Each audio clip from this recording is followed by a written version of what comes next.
5, 4, 3, 2, 1, 0, ignition, liftoff. Hello world, you're listening to Social Tech on Air with your host Clint Post. Every week you can listen to interviews with researchers, academics, professionals, and extraordinary people who are maximizing their lives with social technologies. The first 4 episodes establish a foundational understanding of the term social technologies. In short, social technologies are any technology that mediates human interaction. We live in a world where people and technologies are nearly indistinguishable from one another, and many of us can't live without them. So we might as well find a way to get the most out of life with technology. You can discover how to do that each week in this show.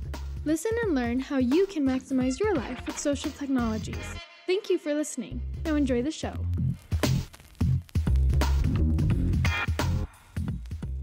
All right, we're really excited to have Sierra and Jose here. Today we're going to be talking about gaming and education and some of the other technologies that are out there and experiences that we have here. And as an introduction, we'll have you two give us a little background on where your expertise is, what your experience is, and then also interests or involvement with gaming and education. And then we'll also kind of treat this episode as like an open discussion panel type thing. So I'm really grateful for you guys taking the time to join us here and to be a part of this podcast. Thanks for having us. Thanks for having us, yeah.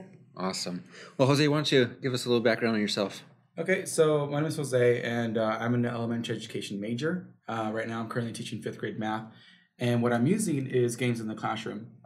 And the way that I'm using them is games like Minecraft and stuff that we can incorporate our lessons with. We try to use in the classroom because kids, they get bored in the class and then they steer off or they just don't pay attention. But if we're doing something that they constantly do outside of school and we start doing it in school, we know that they're going to continue using it. In the case of Minecraft, when I do a lesson, I would pull that lesson into the game and say, hey, you can also do this in your games. And that way, when they go home, they're playing those games, they're constantly thinking about those questions that we talked about in the classroom. Cool.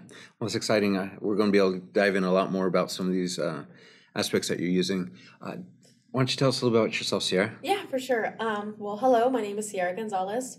Right now, I'm part of the new college for interdisciplinary arts and sciences. I'm working towards earning my degree in psychology and communications. I'm doing a double major. And I work with kids as well. I'm not planning to do that in my future, but I am super on board with Jose's ideas with video games in the classroom. And I've been an avid gamer since I was like probably 4 or 5 years old, but I've been in the competitive gaming field for about 7 or 8 years now. So that's what I'm focusing on. So that's why we kind of share ideas a lot with like how video games will work in the classroom. Awesome. Just as a little backup, I ran into Jose and Sierra at a WIGI presentation. WIGI is Women in Gaming International. And in conversation, getting to know you two, we had an amazing conversation about gaming and what you've been doing, Jose, in elementary education. And I thought, man, we got to get this out and share this. So that's what led up to this episode. And I'd like to know a little bit more background. How did you end up in elementary education? What led you to start thinking about, hey, kids play games? What brought this? What's the history behind that?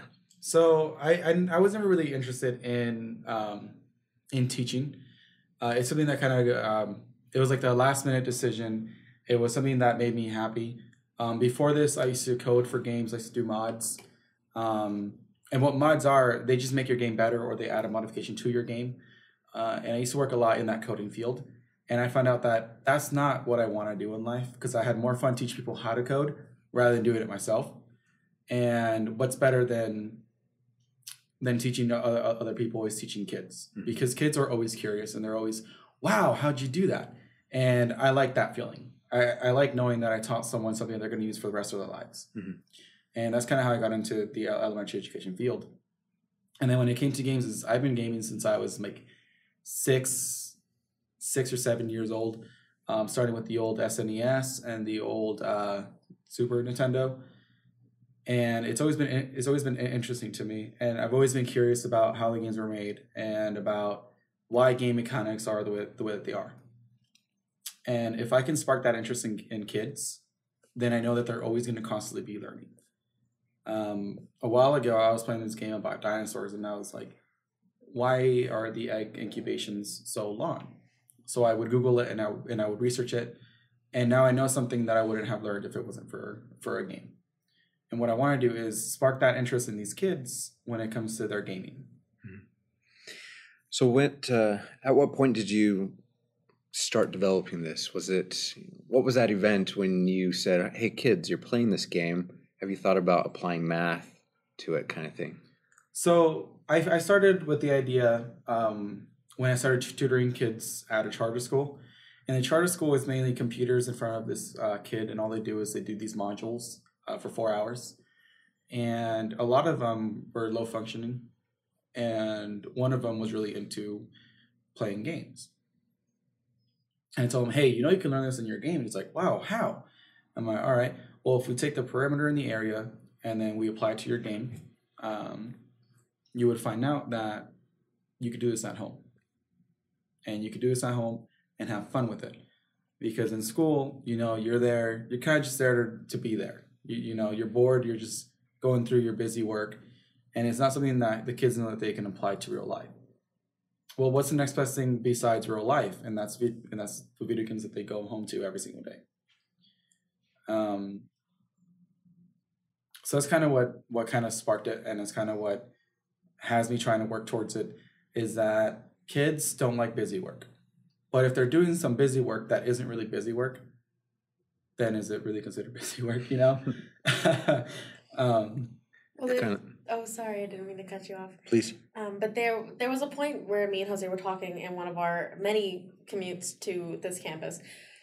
We were discussing things that we've learned in our video games that we've taken throughout our entire lives from the time when we were children. There was points in games where you can run this fast, or this is how miles per hour work in Need for Speed.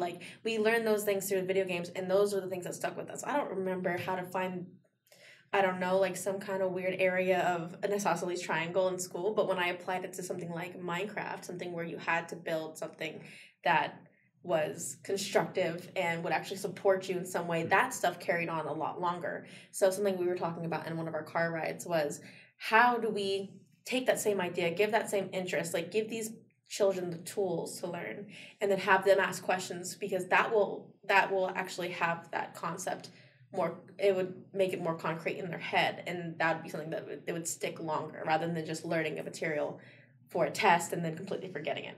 Sure. So that's something that we both have discussed a lot of the times, which I thought was really interesting. What's one of the easiest concepts that you can share in word that somebody might be able to relate to, as far as here's an educational subject matter, and here's a game that you can apply it to? What's that look like? So the easiest concept that I can think of is games that involve blocks, like Minecraft. And I was teaching this to my little brother a couple weeks ago, probably months now, about area and perimeter. And how you find area is you multiply. How you find perimeter, you add all the outside blocks. And the way that I taught him is that I feel like these two things should be taught at the same time, but they're not. You learn perimeter first, while you're learning addition and subtraction, and then you learn area, which always confused me as to why we always split them up. And then looking at the standards, I know why.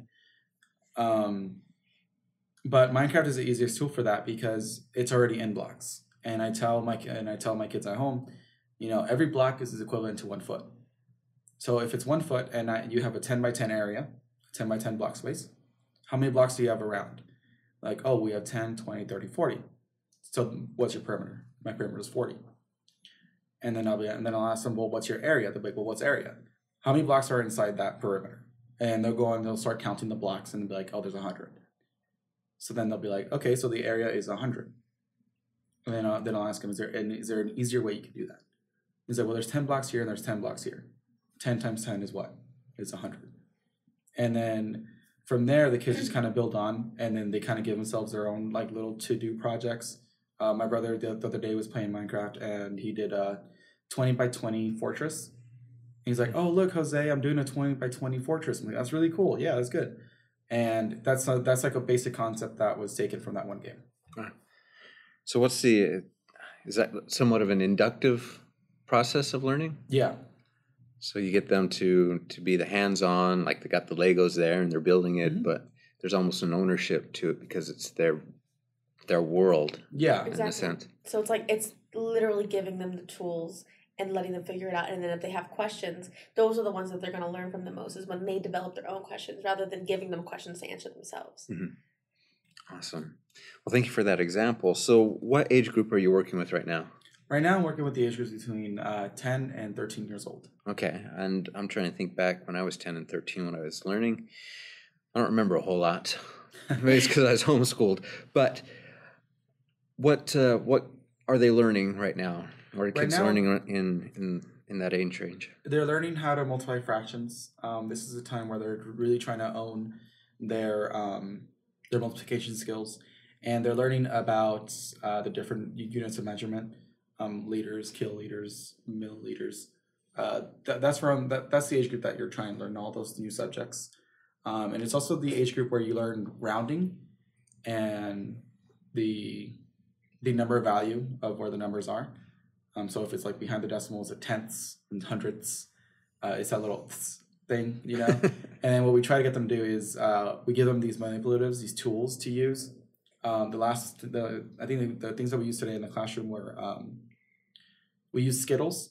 Okay. And we had them like go 1, 2, 3 decimal 1, 2, 3, and they would explain what each two is, because a lot of them have a very difficult time determining what point value we're looking at. So if I ask them what's in the tenths place, some of them won't know, some of them will know, but it's a weird concept. And then it also comes with they're also learning how to round. And if you remember rounding's always been like a weird black, gray, and white area thing, where it's like, do I round the 5 up or do I round it down? Is it 5 and below? You drop it down. So it's always like it's those weird concepts that it's a really hard thing to teach. Okay. So what game did you use for that? So for the rounding, what I did is we're trying to use a lot of Minecraft, because Minecraft has been the one that is the most successful right now. And what we do is we have them in the game be as creative as they can. And we'll be, hey, if I give you, 11 blocks, and I'm asking you to round, how many blocks do you have? And then they'll put the blocks down and be like, okay, so I have 11 blocks. How could I get this to a 10 or to a 20? And they'll be like, well, I could take out 1 block and then out 10. And that way they can visually see what they're doing. And before, you would be able to do it with these manipulatives, like they'll give you blocks in the classroom. And be like, well, you have 10 blocks. How can you give me, 5? Yeah. Is there a different level of engagement, maybe from psychology, from having the physical object in the hands versus a mouse and clicking on things? How is that different in the processing or learning aspect of it? Right, which is a question that I brought up to Jose as well, because when we are discussing these things, I like to play kind of like the devil's advocate. I like to think, because I do see his side. I do believe that play in the classroom is what really helps children learn. But I do understand the other side, the traditional teachers, like why they think this won't work. And that is a big thing. Engagement is very, very different. Like, how are you going to be able to control 30-something kids in a classroom that are all on separate computers? It's not, the attention isn't on you. So how do you kind of wean into that? And there's also this concept between three-dimensional space and non-three-dimensional spaces. And what I have found through research is that these games, these developers put a lot of time into 3-dimension, into having these associations with vantage points and differentiation and perception. They do really well with these algorithms to make it look like it's almost 3-dimensional. So honestly, there isn't a difference from handing them a block than it is showing them a computer screen where there is a 3-dimensional space, a recreated one, but it's almost identical to the original. Sure. It's slightly different in the fact that you have to use different motor skills to do that as well. But in a lot of ways, expanding your motor skills in that point, like giving them a 3-dimensional block, letting them hold it in their hands, and then also giving them a computer screen, and then associating their motor skills with what's on the three-dimensional screen actually helps their brain develop a little bit more. Because you're not only giving them one aspect, but you're giving them two. Okay. It's kind of like bilingual language the same way. Like if you know one language, it's awesome, but if you know two, now you have two different definitions of the same thing. So actually it's beneficial to those children to have the computer screen and the real life object. Sure. So is the education system, maybe we're speculating here, but what's the push in the current educational system? Are they pushing to get kids more involved with technologies, or are they still kind of book centric? Right now, we're pushing kids to be more on the computers, not in the way that I would like them to be pushing the kids to be on computers. What it is now is all your tests are online. Before we would take like the aims, and now we have something else. And now kids in my 5th grade classroom, what they're doing is all of their tests, all their finals, I would call them, are online. And the teacher doesn't grade them, the computer does. Which means any margin of error, for any reason, it could be as minimal as it can be, the kid will get the question wrong. And I feel like that's kind of a bad thing, because before on paper, you could give us a student half credit for almost being on it, but just not on the point, So now we're not really using the computers as like manipulatives. We are using them as tools to kind of teach them how you can study at home, but it's usually with programs that the teacher themselves approved. So if I went up to my teacher and I'm like, hey, is it okay if I use this instead of this? It's a yes or no question, depending if they know how to do it. If they don't know how to use it, they'll be, no, you can't use that. Use something else. So we're using a lot of like programs that are sponsored by like the NFL and all that stuff that the kids can use at home and that like in the classroom, but they're all just modules. And the kids really, whenever they're on there, all they want to do is play the games. And they do have educational games, but they're not as educational as we would want them to be. They're not ones that is going to spark their interest. It's just something for the meantime for them to do. How would you, what's in contrast then from how you approach the games and education to, let's say, these modules? Well, with the modules, we're putting these kids on the computers, and then we're expecting them to do their own thing. We're expecting them to be curious about what's going on in their module, versus the games. We're kind of doing this student-centered teaching, where we ourselves, I'm also in the game whenever I get them on Minecraft. So I'm in the game and I control what's going on, and I'm able to see all the kids and see what they're all doing, and I'm able to pose questions, or they're able to pose questions to me. But if all the kids are on the computer doing a module, I don't know where they're at, because I can't see the module myself unless I walk around the classroom and I look at all their computers and I have to ask them questions while they're on it. Hey, what are you doing? Most of the time it's, I don't know. It's just a game, And I'm like, okay, but you're not learning much then, Versus, again, the game, I'm in there with them.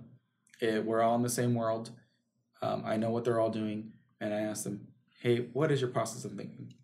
And they're, I'm making a 10 by 10 block, and I want to make a house. I want to make it pretty, but I want to try to use only these 3 blocks. And I'm like, okay, so now I understand what that student is doing, and I'm able to keep posing questions to them, so I can make sure that they have a full understanding of what they are doing. So I at least there's a check for understanding throughout the process of the games. Whereas the modules, is they go through the game, they have a small quiz that they can get right or wrong, because the module is going to tell them the right answer anyways. And the kids, they figure that kind of stuff out. Sure. Is I'm gonna go as much as I can into this game until I can't do it anymore, and then I'm gonna go get to the quiz. I'll get 2 or 3 wrong, but it's not a grade. The module's not going to grade me. So I could see parents and teachers saying, well, sure, that sounds great. You could do some basic arithmetic in Minecraft. So what? How is this beneficial in education as a whole? And I'm not accusing or anything, but just... No, right. Now I'm playing the devil's advocate here. It's very good to be that other side, because it helps develop our argument a little bit stronger. Sure. Asking those questions really does play a difference. And there is a huge difference. If you look at the educational system in Finland or Sweden, they almost don't have any homework. They have almost 0 tests. They have 0 curriculum. What they do is they have a base standard for what they want the children to learn that year. and they just gave them the tools and let them go. They don't even have school for more than a couple hours a day, only a few days a week, rather than our 8 hours a day, 5 days a week schedule. So obviously there's different there, but our biggest concern is like, okay, why are they learning better then? Why is their education standards higher? Why did they do better in tests? Why do they work harder? And we can attribute that all to play. All of it's to play. And play is a very, very natural thing that children do in order to learn. So is there a difference? Well, maybe define what you mean by play. Play is kind of exactly what I said a little tiny bit earlier, is handing them the tools and letting them figure it out on their own, letting them encounter their own issues, that they like, giving them a common goal, letting them encounter their own issues, and then letting them solve their own issues with their own solutions, not given a question and given a one way to answer the question and hope that they figure out the solution on their own. So they're tackling it from all different angles, and the teacher is equipped to solve or to help with every single angle, but letting them decide on their own helps them interpret their own issues, find where the goal is, and accomplish that goal by themselves. It's a sort of independence that I feel like we strip from children in the American school system, only because we're giving them only one solution, and they can only figure out the problem through that one solution. And if they don't understand that solution, then tough, But what the video games would do is do exactly what they have done in those school systems, is giving them these tools, saying, hey, this is what we're going to be learning today. Have at it, Mm-hmm. And if they encounter an issue, we're there to help them with whatever problem they're having. But letting them explore, letting them figure out, hey, there is multiple solutions to this one issue. Which one will work best for this particular situation? That's what helps develop the child's brain. Playing is what helps us grow. Mm-hmm. And without that, I feel like we're limiting ourselves to this very, very standard cookie cutter model of what a person should be, rather than who we are as people. Mm-hmm. Because people we're not made to all be the same. They tell us that everywhere we go. So why are we going to sit here and make them all work off the same curriculum? Mm-hmm. It doesn't make sense. So is that, I guess, on the opposite side then, if the system changes, if you have gaming and education, are you suggesting that everything moves to gaming? You learn biology, you learn English, you learn all this stuff through games or in math? I feel like when I propose this to people, when I ask them, can we have video games in the classroom? And they do pose that question. It's like, so you want to replace everything that we do and then add games to it? And my response is no, but I would like you to incorporate one or two of your lessons throughout the year to include a game. Why? Because this is going to spark your children's curiosity when they go home and they don't do their homework, because I know that they're not going to be doing my math homework at home.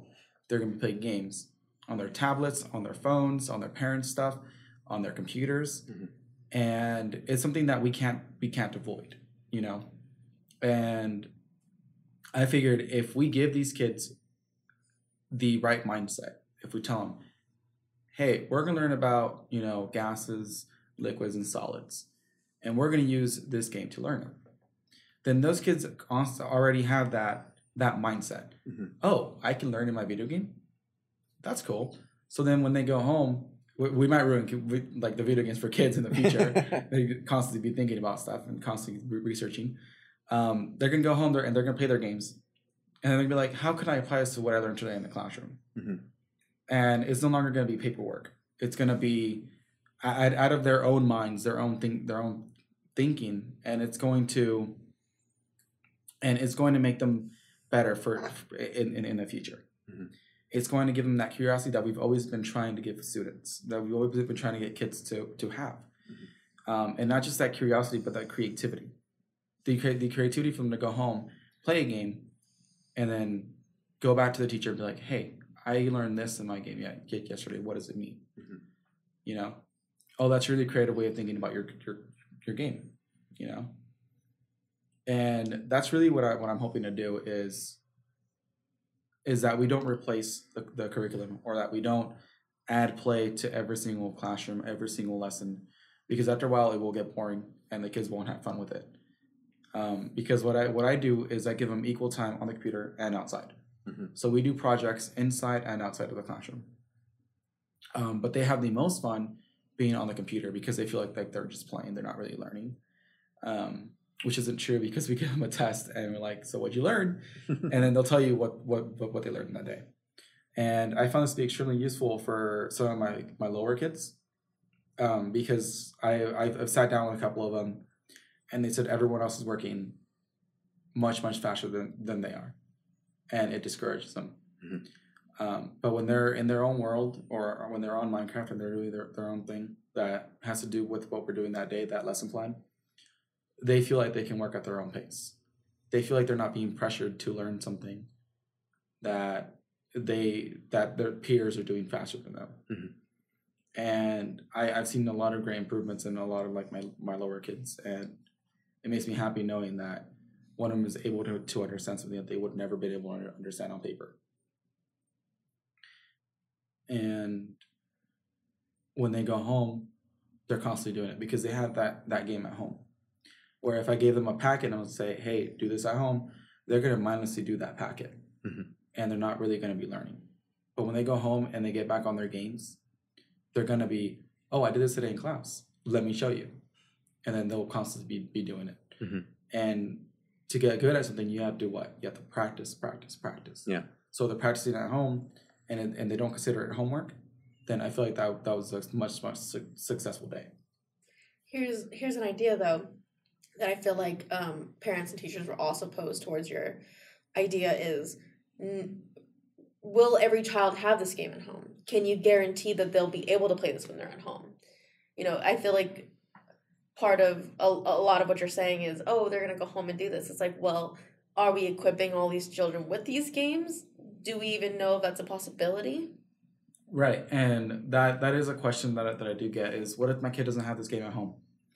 And I proposed to you a while ago that I wanted to create an app that was free for teachers and parents and just kids to use, that they can use in the classroom and outside the classroom.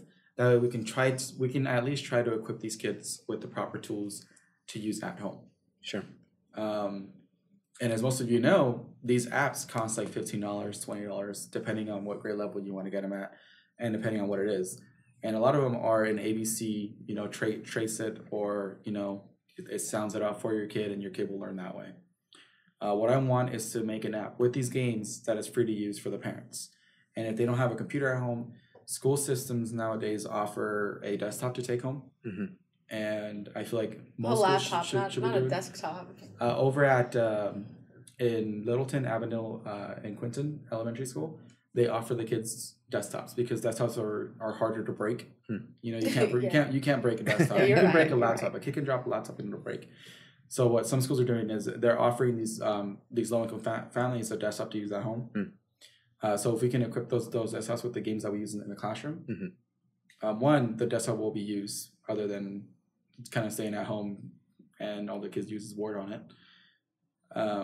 So yeah, we'll try to equip these kids the best that we can with these programs, with these things that we learn in the classroom. And if not, there are other ways that we could teach these kids. Here's another question I had for you, based off of this idea. So let's say, hypothetically, we get all these kids these games. We allow them to have them at home. They're able to do that as homework. We have to keep in mind, however, not every child is going to be automatically just okay with computer gaming. Some children are better with traditional school, are better with homework that's on paper, are better with packets. They do well that way. How would you accommodate those children with your teaching style if you were to implement it? Right, and as a future teacher and as a teacher, what I like doing is I like to get to know my students, and I like knowing if they are better on paper or if they're better with technology. And that's something that all teachers should be doing, is really getting to know all their students, getting to know their situations at home, and getting to know them. And throughout the semester, you'll learn whose learning style is better depending on what you're doing. And again, earlier I said that we're not replacing all the entire curriculum with games. We're still going to give them the pen and paper because they still need to know those skills. And if that student comes up to me in class and says, hey, I can't learn this way, then I will work my best to find that student a new way, a new approach for them to learn.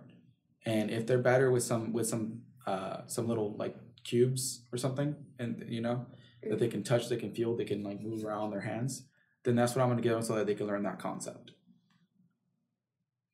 just as a classification as well for the podcast's sake, when we say video games, we don't necessarily mean like Call of Duty Modern Warfare or like Killing Floor 2. We're not saying like super in-depth games like that or super violent. We mean games like Minecraft, and not just Minecraft, but games like Spore, where you learn about evolution and biology, and like Ark Survival Evolved, where you learn about paleontology and stuff of that nature. So it's not just that's just for the podcast's sake. It's not, we're not talking about gore and stuff like that. I was just on the heels of asking the question, what games would you say apply? Obviously, we know Minecraft applies to math, but what about science, history, and language arts? So, and you mentioned a little bit there. Yeah, because I used to be really big into Spore, which was an evolution game where you start off as an amoeba and you would eat things and you would grow into a creature and eventually go on land. And then as a land creature, you'd either make friends or you'd kill other animal species, and you would get bigger, and then you would go into like a civilization stage, and then a space stage where you could explore all the planets. And it's a very in-depth game, but it goes through the theory of evolution from the get-go. So but it like really fast track it, and you go through everything. So that was a game I was like, oh, I learned a lot about evolution through that. Like, I didn't know you started off as like a germ, but you do, you start off as this little fish thing, and it's, that taught me a lot about biology. And again, I would do the same thing where I'd Google, like, does this really happen? Like, did we really come from, like, little fish creatures? And that was something that stuck with me, that I can think back and, like, oh, okay, I was able to build a tribe off of whatever. Or I got an achievement in the game for being a pacifist, quote unquote. And I was like, what does pacifist mean? And I learned what that was. And that's stuff that I would have never learned without that game. So that's a good one for evolution and biology, because you learn about that. And then another game that I was talking about that dealt with science. What game was it? Ark deals with paleontology. It deals paleontology. It deals with dinosaurs and of all different eras. And inside the game, there's a dossier that'll tell you a little bit more about the dinosaurs, their diet, their attitudes, if they're friendly around other people or if they're friendly around other dinosaurs. And then you'll continue to ask yourself questions during that game. It's a great science game, especially for kids who love dinosaurs.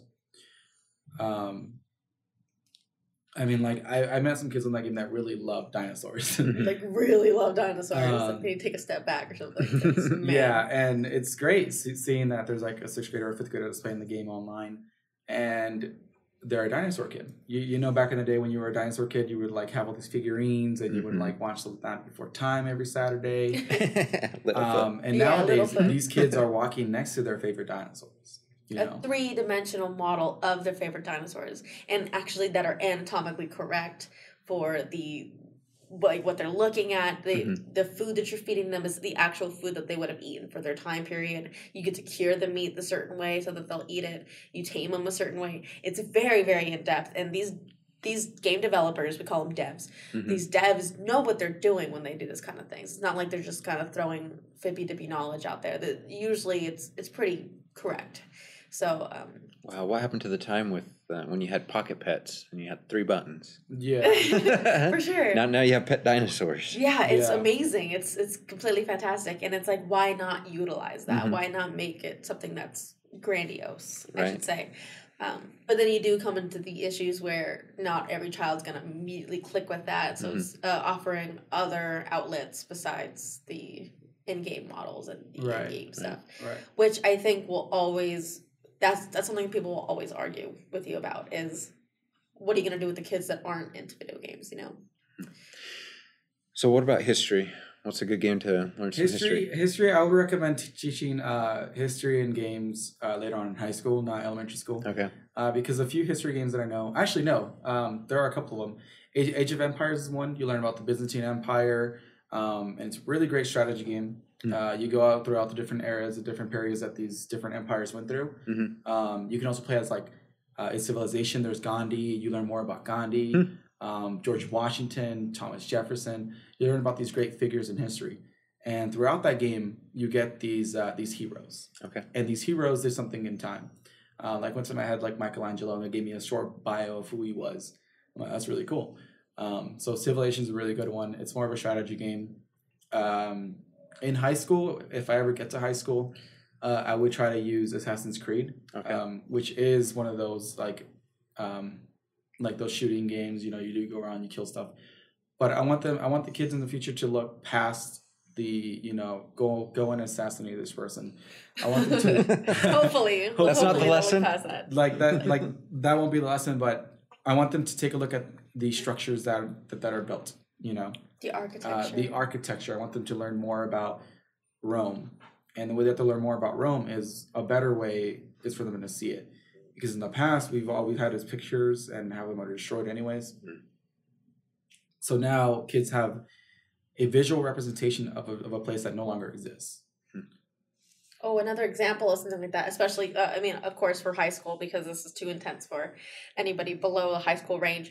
But, like, there's some games that are based off of books, you know? So, along with Assassin's Creed, talking about, like, ancient Rome and the architecture, you can also, like, pair the video game alongside whatever reading they're doing. So, in my high school, we read The Divine Comedy or Dante's Inferno.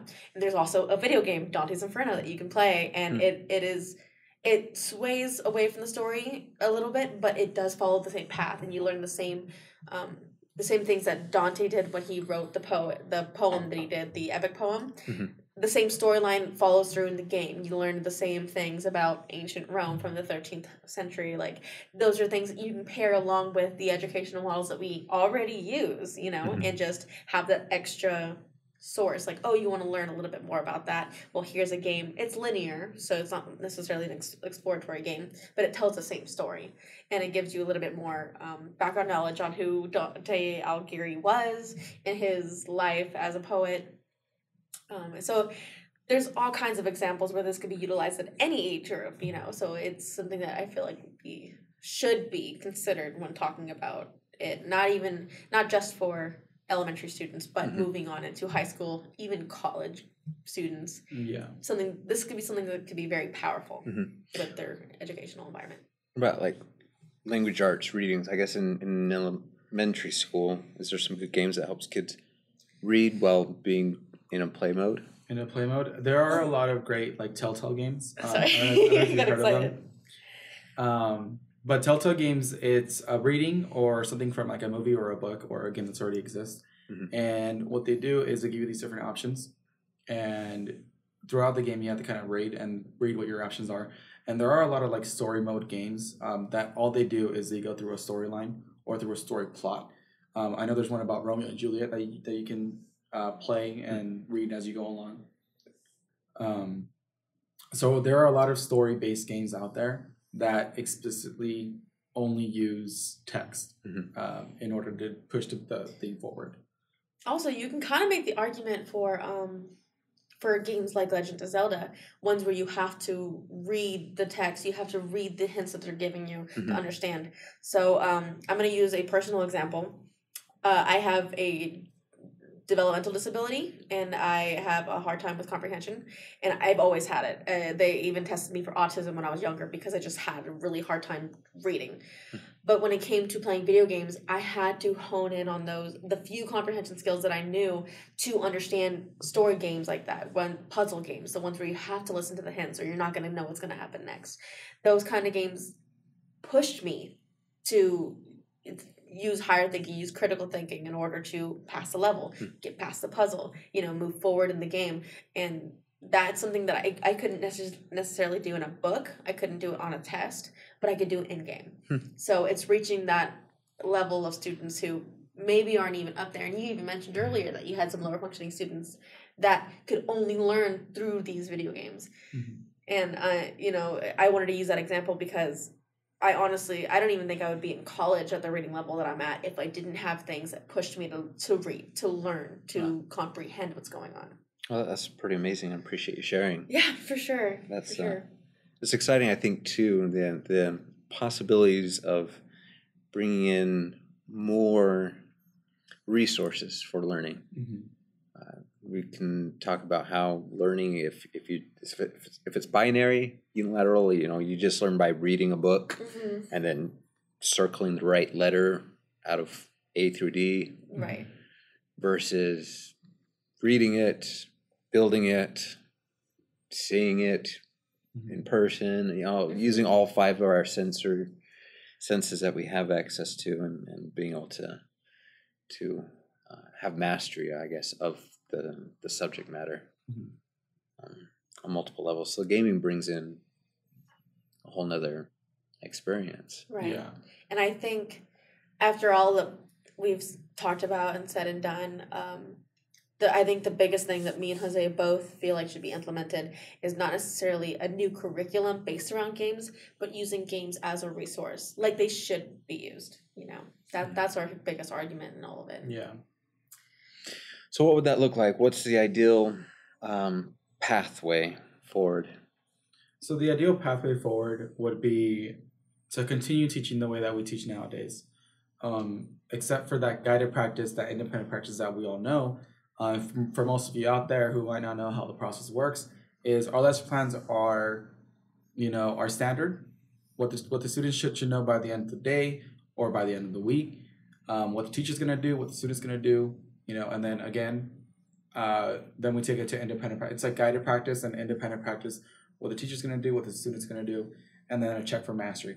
And a check for mastery is usually like a test or some sort of assignment that the students are gonna finish up, and depending on that grade, will determine if they master that concept or not.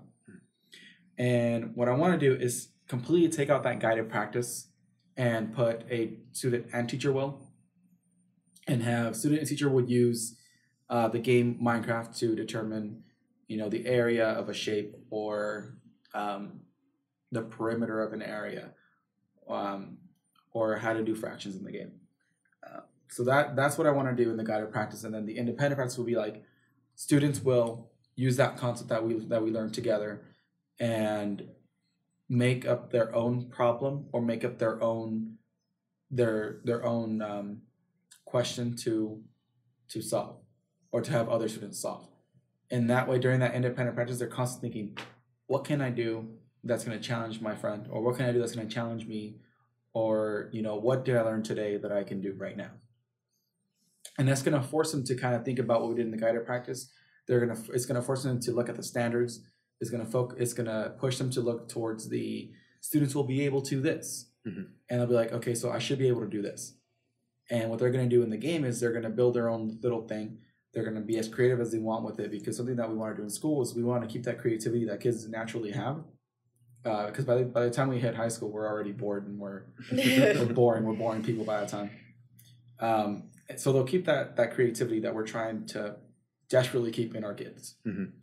And during the check for mastery, the teacher will go around and ask each individual kids.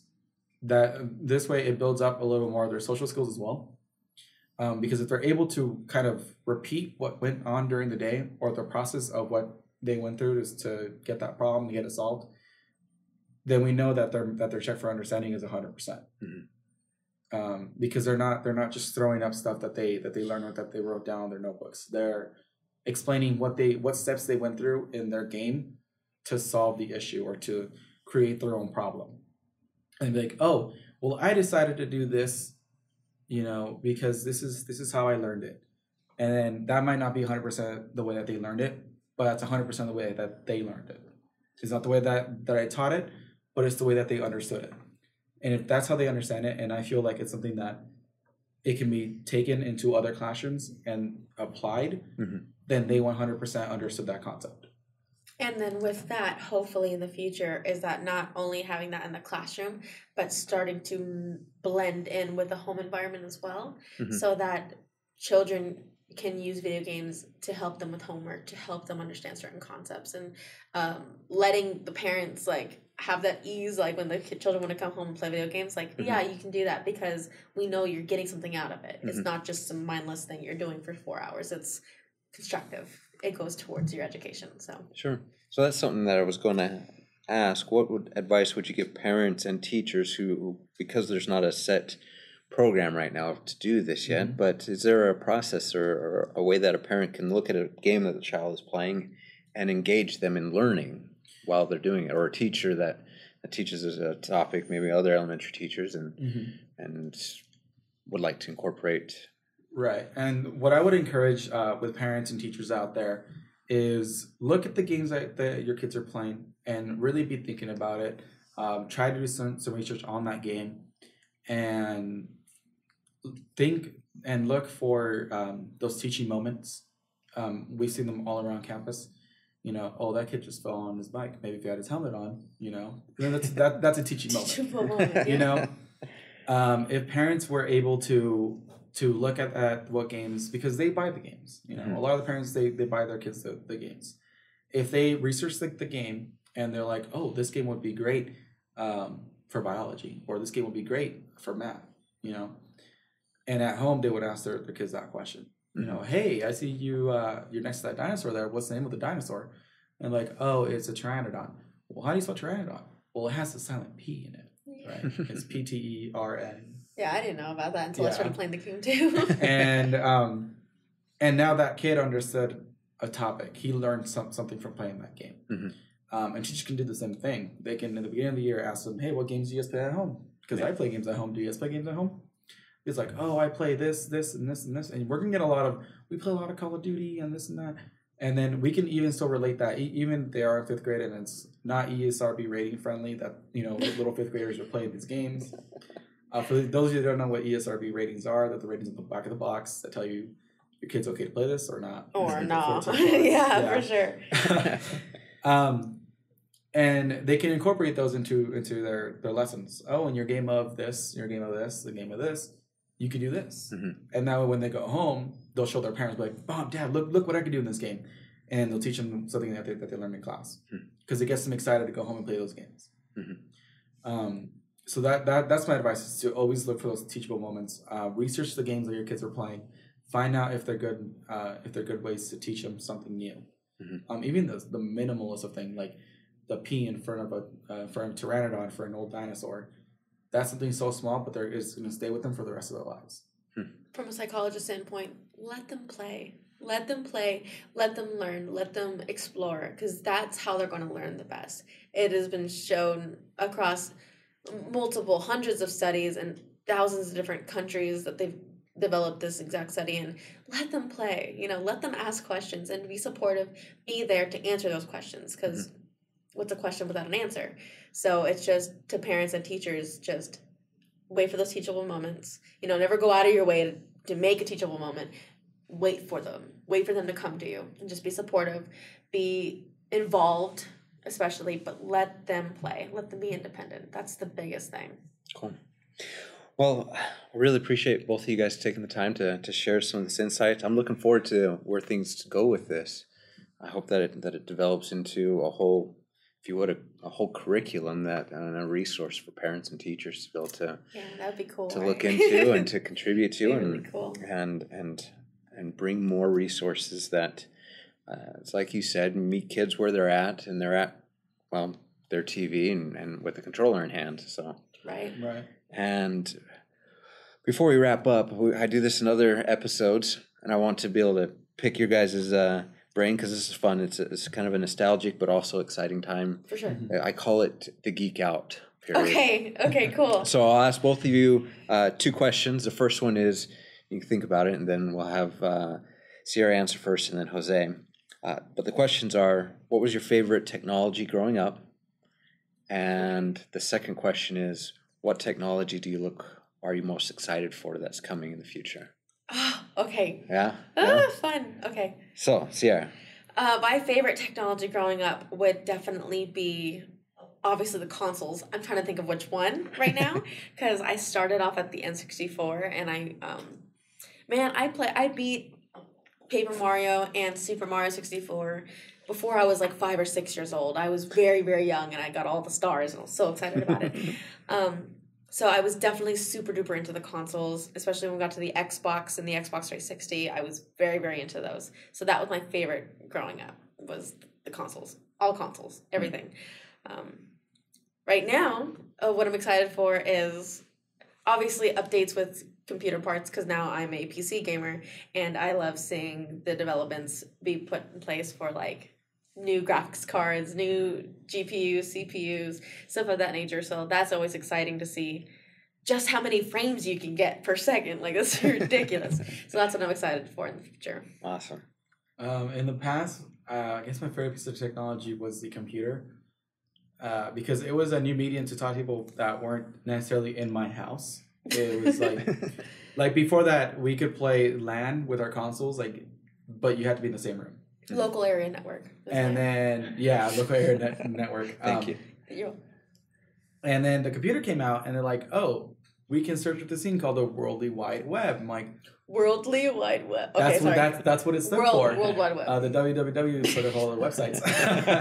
And I was like, what does that really mean? Because I only know of like one type of Asian, and that's it. And this is back when I was like 8. God, no, okay. when I was 8, I only thought that there was China. No, I understand. And I was like, what? Then I got on the internet. I'm like, there's more. It's an entire country. Wow. So the computer's always been my favorite because it's just been a medium to meet new people and to talk to people that aren't in the same area as you. They're hundreds and thousands of miles away. And I'm looking forward to VR. I want VR to get better. I want it to be good. Because you could use that as a medium to interact with people that are across the world, you know? Yeah. You can put on a headset, and then in front of you is an avatar of a person who is either in like Japan or they're in the Philippines, and you're sitting face to face with this person. You know, it's something new that we should embrace. It's something that I hope will get better, and I just hope to meet like more people. Yeah, maybe it would be like the difference between Atari and, well, the latest console in 15, 20 years. It's exciting. It's exciting to see where we're going to go next. Awesome. Well, thank you guys again. Looking forward to everything, and that's a wrap. That's a wrap. Sounds good. Thanks for having us. A lot of fun. Open angle bracket / HTML close angle bracket.